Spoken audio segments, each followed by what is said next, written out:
Okay, so let's get started today. Let's start with some charcoal marks here on our, this is a very cheap piece of watercolor paper that I have touched and put fingerprints all over. This is the Pitt Pastel Black. Let's see, we use this a million times. Let's just make, so we're gonna try a little bit of a new technique here. We're going to start off with some acrylic ink. This is ultramarine blue. Light washes, very light washes through here. What we're going to do is create an underpainting for our actual painting. Come in with a little bit of the quinacridone gold.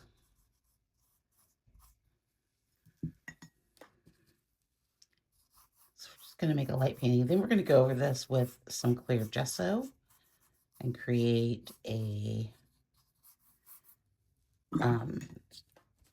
substrate for our pastels. So this is a phthalo blue I'm coming in with a little bit of ultramarine. Probably could have done this with watercolor. You can definitely do this with watercolor. I don't know. I don't use my, I've got a bunch of acrylic ink that I don't use that often. I used to use it, but now so we're kind of, again, I always talk about using what you have. So these are not new materials, just in case you're wondering. They are the Golden Fluid Acrylics. They last forever. I think I've had these acrylic paints for almost 4 years. Because I don't use them in great quantities. I do love them though. Okay, so we're trying to treat this pretty bright. Let's come through here with a little bit more of this Nico Azo because it's so pretty. Look at that fun green we're making there with that blue. Let's get a little more painterly with our marks. Looking a little, we don't want to get too stagnated. And this is going to be like just a little underpainting that we can show through. It's going to show some of this color through here. And that's kind of just what I was going for. I just wanted a little bit more playful energy within the pastels. I'm going to add more color. I think I want more of this blue.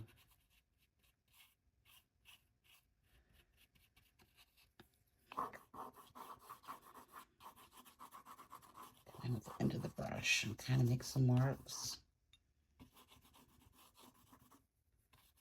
Oh, that was a big one. But I don't hate it. I kind of like how bold that is.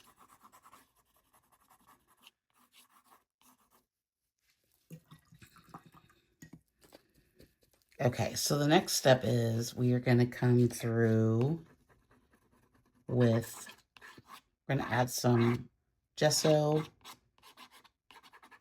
over top of this after it dries to create a nice gritty substrate for our pastels. I'm going to put a little bit more of this Nico Azo through here. I feel like I don't have enough because it's so pretty. I don't like these, like, ooh, I like that. Just little transparent spots we got going here. This would be fun for some pastels, I think. Maybe. Or it might be terrible. Who knows? I don't know. Okay, let's let it dry. Okay, so this is the clear gesso from Liquitex. This gesso has a bit of grit to it, which is why we're using it. I'm going to use sort of a beat up old brush here. I kind of want these marks to show through. from the gesso. So think about how you're putting your marks down.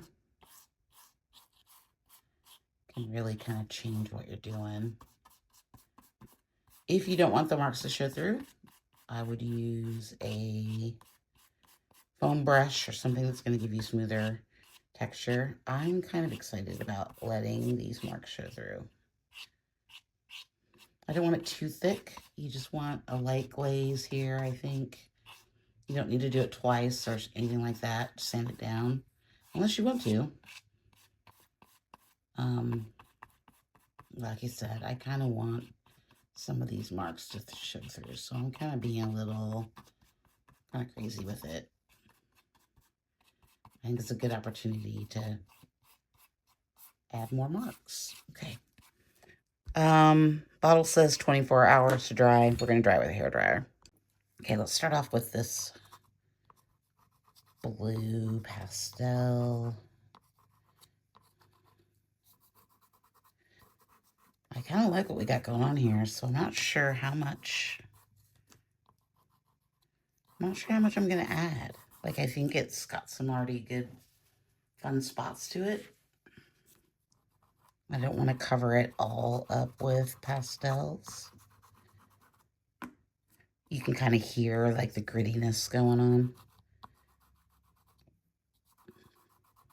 It's definitely, you can definitely tell that the pastels are sticking.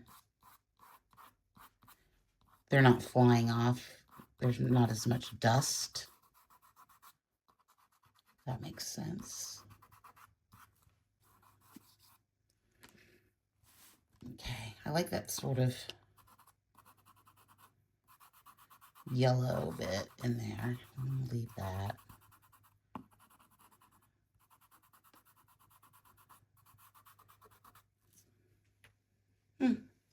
Interesting. Okay, we've got this color here, which is very similar to that. I believe this is one of the less expensive brands that I have. Let's come in with a bit of, oh yeah, you can definitely tell that it's got much less pigment in it. I'm just gonna come in with a little bit of the matte medium through here. You can really hear that grit. Grit.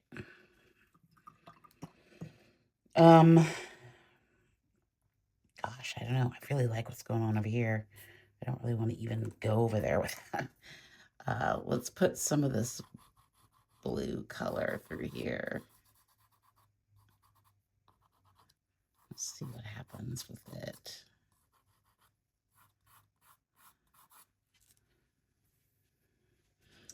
And we need some, I'm just going to kind of scrape this across here and kind of see, you can pick up, oh, that's cool. And you see the gesso marks like through here? That's what I really wanted, the brush marks to show up right through there. That's really cool.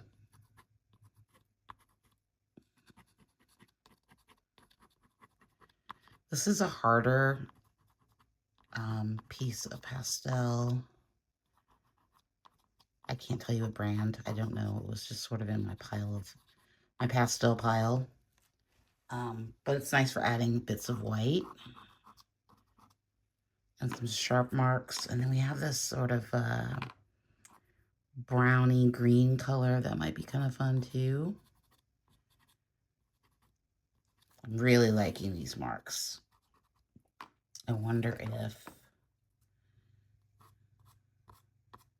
and I'm just sort of lightly scraping over this a little bit. I'm not gonna blend those in at all. So I really just like how that kind of shows up through there. And let's add just a little bit of this dark through here.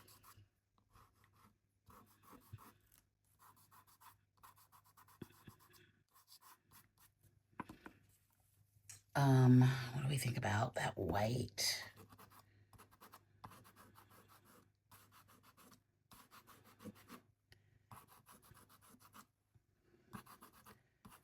Again, adding, just kind of gliding over that and letting those marks come through. That made a really cool cloud formation through there. I don't want to smudge it too much. I think that really worked. Okay, let's add a bold black mark coming through here.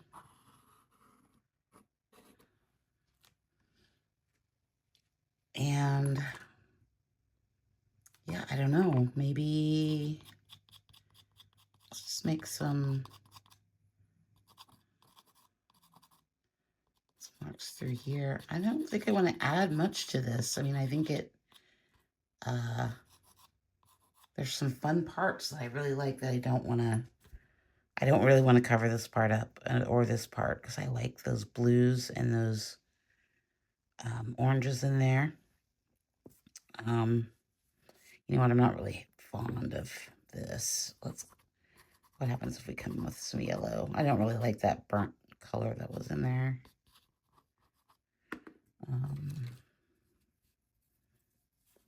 Let me get this rubber.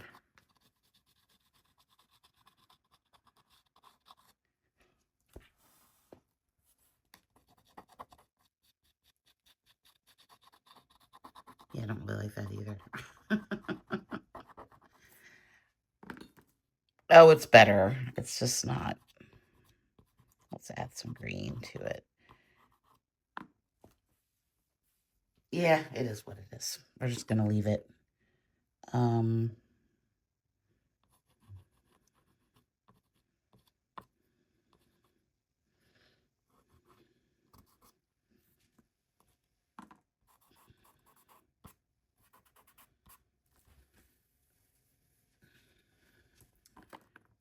Maybe it needs to, I'm going to bring this blue down actually.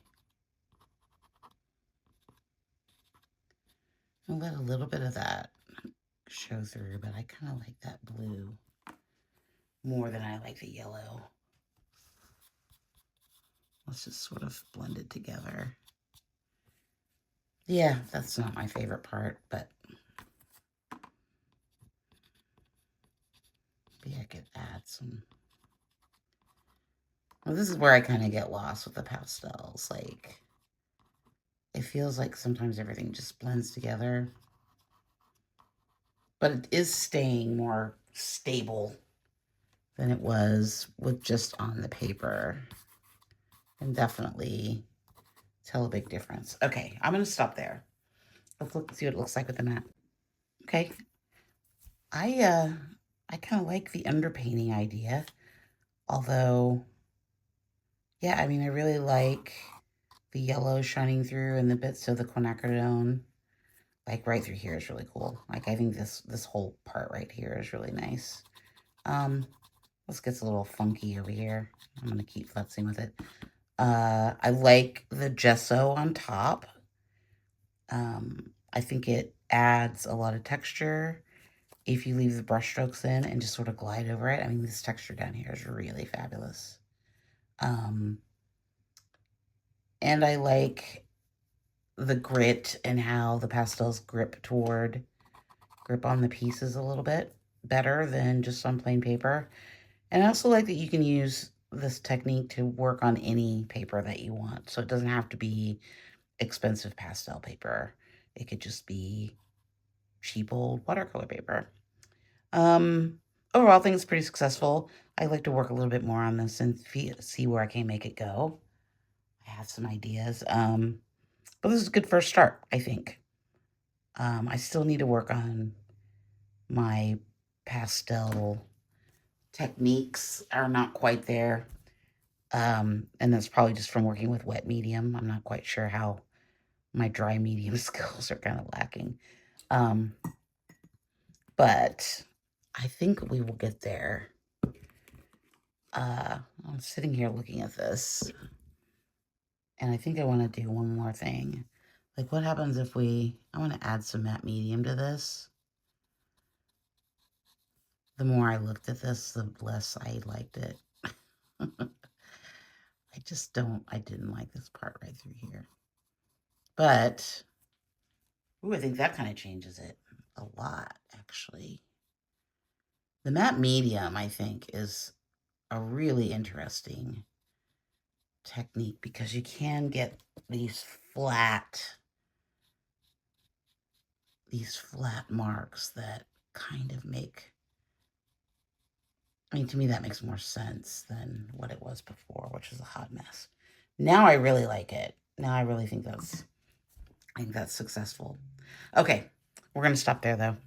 Don't forget to like and subscribe. Let me know your thoughts about what we did here today, about the techniques, whether you think the gesso is worth it or not, whether you would try the gesso over the clear gesso over an underpainting. You could do this with watercolor. You could do it with acrylics. You could do it even with, you know, like pastels that you put acrylic medium or alcohol and then put the gesso over top of that.